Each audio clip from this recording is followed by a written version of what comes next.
Let's get straight to the topic. Tirahin na natin to. After nga po ng dalawang sunod na talo ng Koshigaya Alpas kontra po sa Sendai 89ers, ano pa ba ang dapat i-improve ni Kai Sotto? Particular po sa second game. Obviously po, napaghandaan si Kai Sotto sa second game nila kontra 89ers. Na ito nga po, nalimitahan lamang po si Kai Sotto sa 6 na puntos.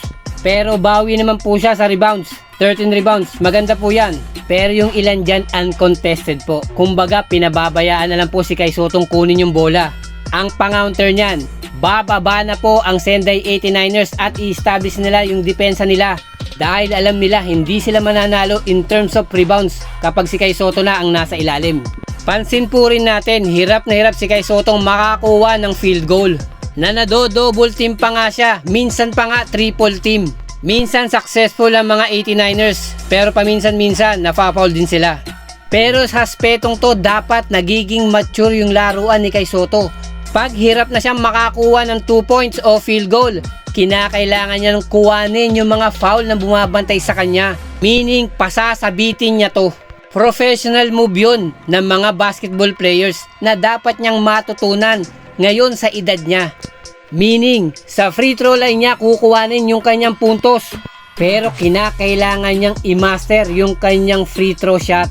Kasi minsan nai-split niya yung free throw niya o minsan pa nga hindi niya na-shoot yung dalawang free throw.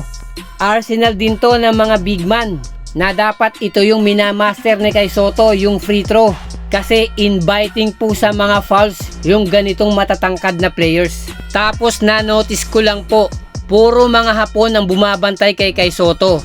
Even though na may double team, dapat ginagamit niya yung kanyang height advantage. Na pwede niya namang i-floater or use his body to create a separation. Pero kailangan sure ball lagi yung kanyang tira.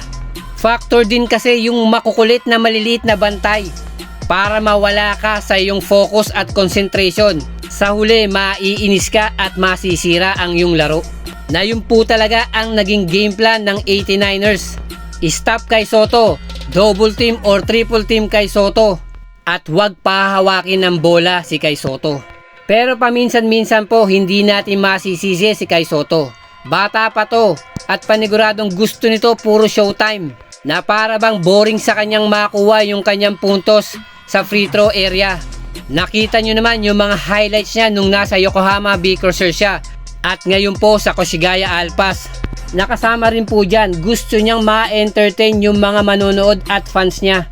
Well, goods naman yun. Pero at the end, kailangan mo pa rin yung panalo.